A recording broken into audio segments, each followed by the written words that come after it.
It screams at them through the cycle continues. Dealers. Today, as we align our thoughts with the national vision of Nasha Mukt Bharat Abhiyan, Viksit Bharat Ke Pehchan, we recognize a fundamental truth. A developed India, Viksit Bharat, cannot be realized without a drug-free India, Nasha Mukt Bharat. Our youth are our greatest strength, and shielding them from the clutches of addiction is the very identity of our progress.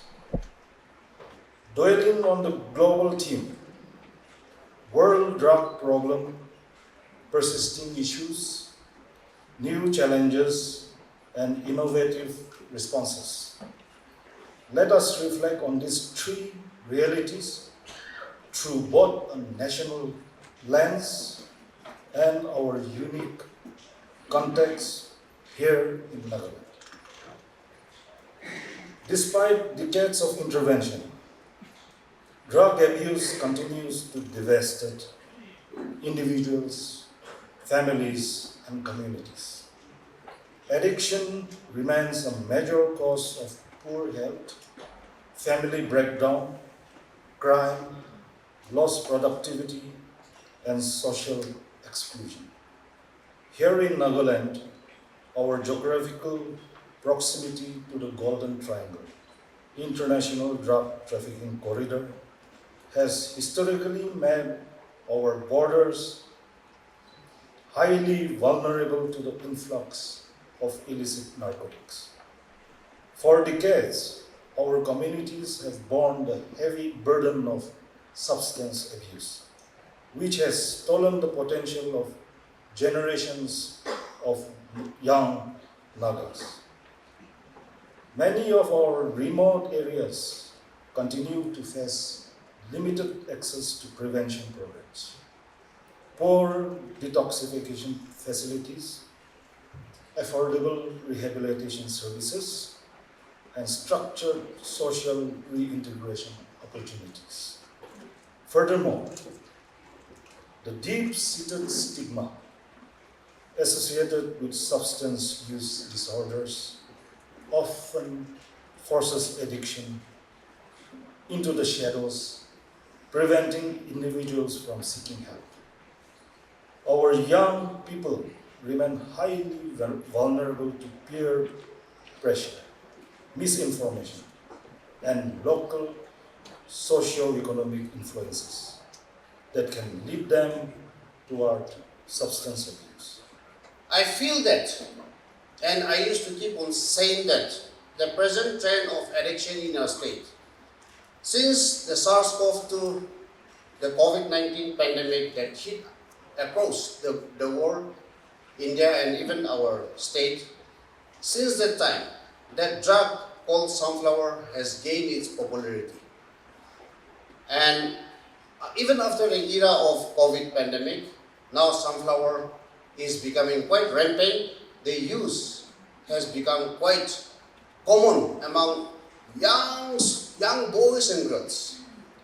Now I'm using the word girls also, because those era of the addiction, yes, they were female drug users, and I'm not using the word drug addicts or drug abusers. I'm using the word drug users or person with chemical dependency or drug substance use disorder. So yes, even those days where they were also female drug users, but as of now, what we're seeing is also the increase in young girls who are also getting into addiction. And that is a big area of concern, not only for NGOs, but I believe I want to apprise all of you that this should also be an area of concern for all of us. And the present trend of what we are seeing now, I label this as the second wave of addiction in our state. And if we are not able to intervene through primary intervention, through early intervention, through early seeking of treatment and care, the penalty we might be facing it again 10, 20 years is what we will be facing. We will be losing the present generation and our future generation. We may not have much progression if the youngsters of our present generation are all being destroyed by addiction. So this is one thing that, so given that emerging and the present challenge of this sunflower addiction, along with, of course, too many other opioid drugs and other psychotropic substances, we did a small-scale study. I just want to release it today. It has not been in the public domain, but we did it 2 years, in fact 3 years ago. But I want to announce some excerpts from the findings of that. I also acknowledge that it is a very small sample size, but my points that I want to share is the initiation of drugs was at a very early age. That is what we have seen from this rapid need assessment.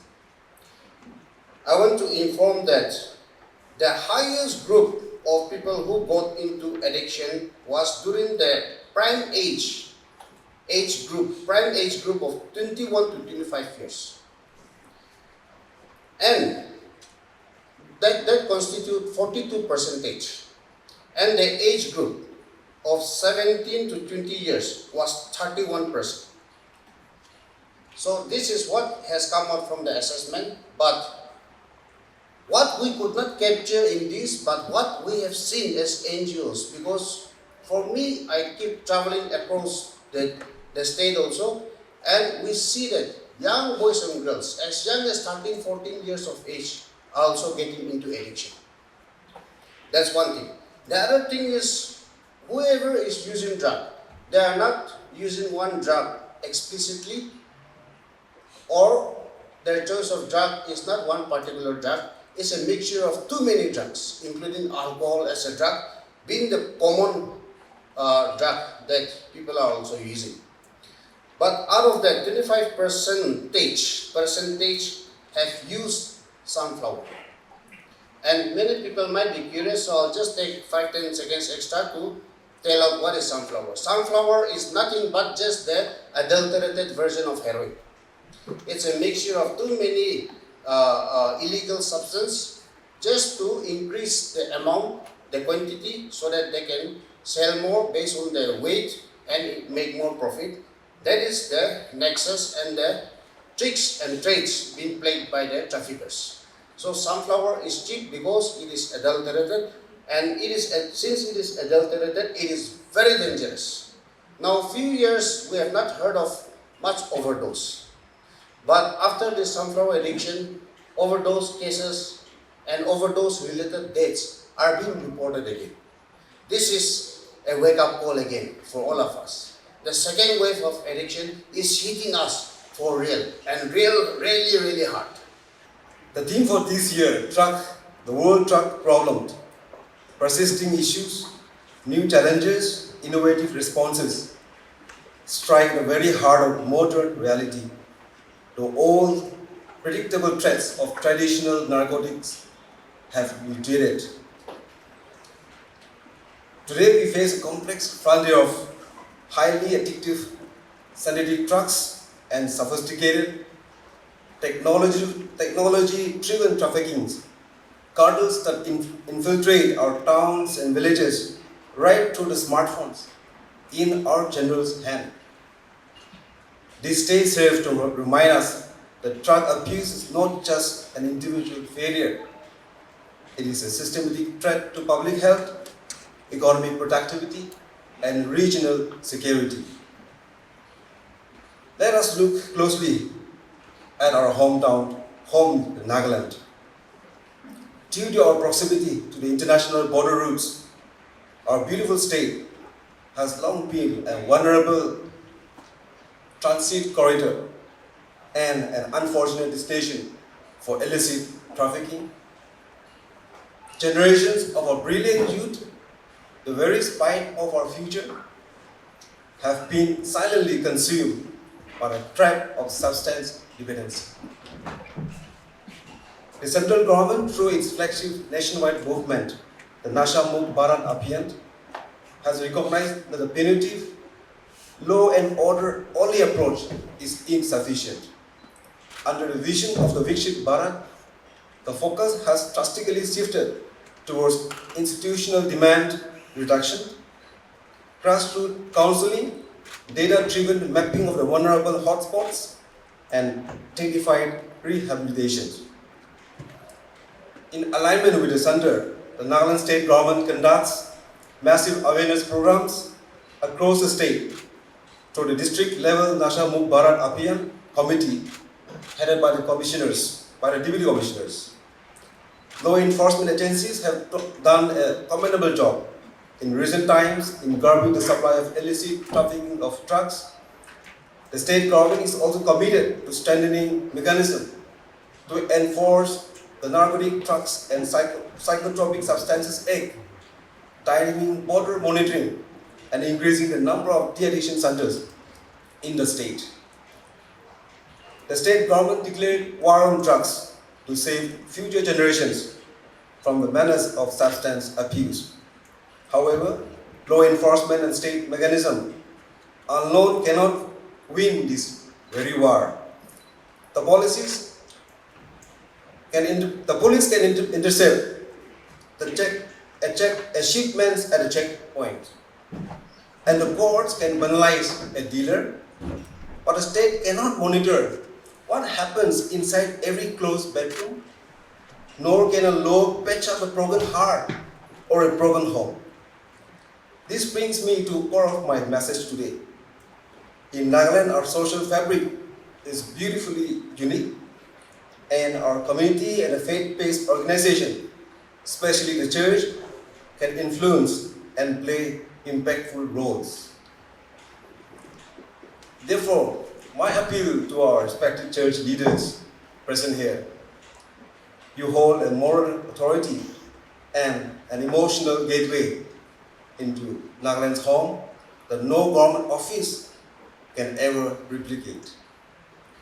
If there is a place where hope can conquer despair, it is within the sanctuary of the church. For too long, societal stigma has pushed addict into isolation, treating addictions as a moral crime rather than a chronic medical illness. We must pivot. I urge our churches to look past the pulpit and build active, institutional, and compassionate interventions. Like established church-led counseling units, every local church should have trained, empathetic peer counselors who understand the psychology of addiction, offering confidential support without judgment. Destigmatize the struggle by using Sunday's sermon to teach that seeking help for addiction is a sign of a strength, not spiritual failure. Open your spaces for recovery groups like Alcoholics Anonymous and Narcotic Anonymous. A youth-centric mentorship which can expand youth fellowship beyond routine activities into robust mental health spaces where young boys and girls can voice their anxieties, bear pressures, and identify struggles. Alongside the church, I must also call upon all the stakeholders, to our Mothers Association, youth organization, and student unions. You are the ears and eyes of our villages and colonies. We need your proactive collaborations to shield our youth from bad influences, create drug-free local zones, encourage positive peer pressure through sport, music, and vocational skill building. Because change should start with ourselves. So let us all together take a firm decision to make our state, Nagaland, drug-free to the best of my ability, to make my country drug-free. Jai Hind. Please be seated. Actually, this Subushit Gram Panchayat Abhiyan is not related to drugs. However, we felt this would be the right platform to give this very prestigious award. It is the first time that the state, the department is giving such an award to a village. And I'd like to give a brief background of what this award is all about, because I'm sure quite a few of you are confused about this. So, officially, this Subushit Gram Panchayat Abhiyan was launched by our Prime Minister Shri Narendra Modi on the 26th of December 2024. And it's a grassroots initiative by the Ministry of Women and Child Development Department. So, we extend our appreciation to the ministry also for starting this campaign. Now, its core objective is to accelerate progress towards a malnutrition-free India by incentivizing village councils to improve health infrastructure, community mobilization, and nutritional outcomes for vulnerable groups. So it is like this, nationwide, all over India, 1,000 gram panchayats are selected. And for us, in our context, it will be the village council. They will receive an incentive grant of rupees 1 lakh, which is strategically allocated to foster long-term rural health improvements. Now, the criteria to be nominated and to qualify for this award is not an easy feat. There are certain criteria. So the performance metrics is measured through the Poshan Tracker application. And for those who are new to the Poshan Tracker, it is a digital tool developed by the Ministry of Women and Child to track Anganwadi, each and every Anganwadi center all over the nation, and its specific purpose is to ensure last mile delivery of services to our beneficiaries. So the criteria is like this. Firstly, Anganwadi center must be functional for at least 21 days per month. That's the first criteria. Another criteria is a minimum of 50 registered beneficiaries. And for us, our beneficiaries are our pregnant women, lactating mothers, and children aged between 0 to 6 years.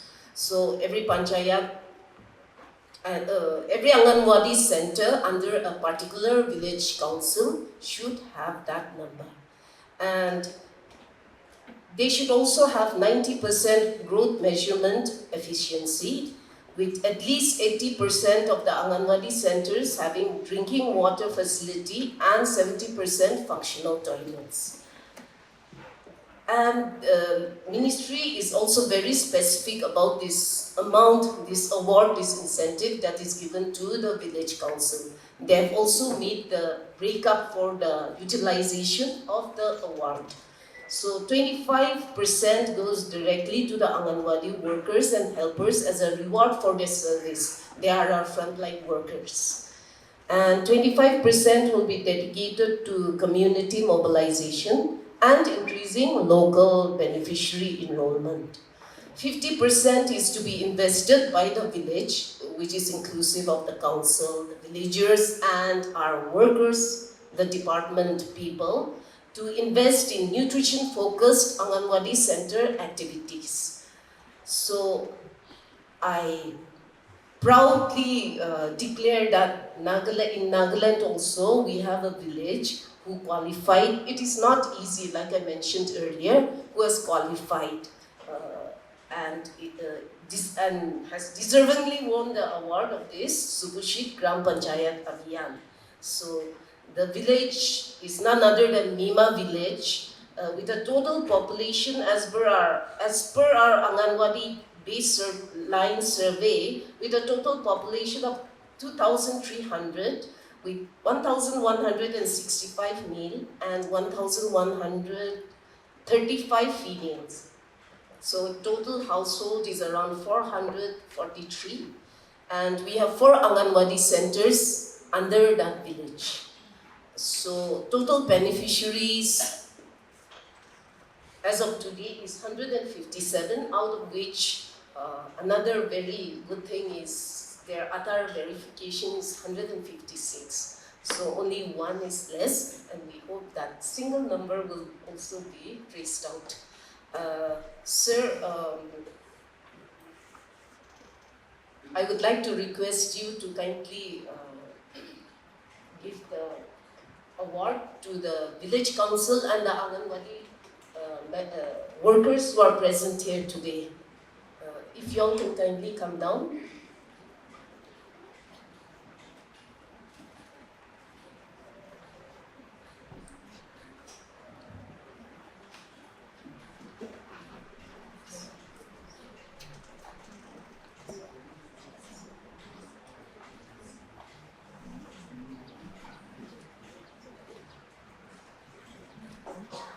So the certificates, okay, it's ready. Nah? First to the village council.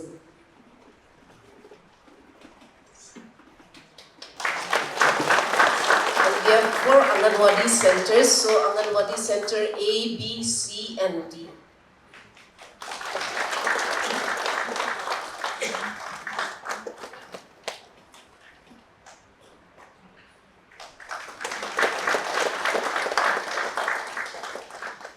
And finally, we have a check of ₹1 lakh.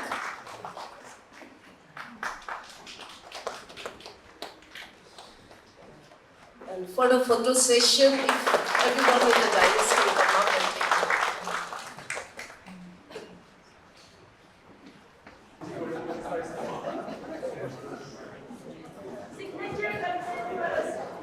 Sir, please say. Photo picture. Sir, Lembau lagi ya saya.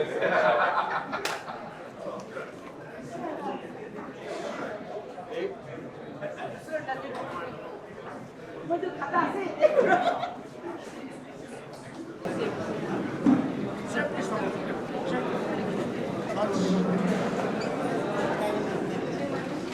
Sir.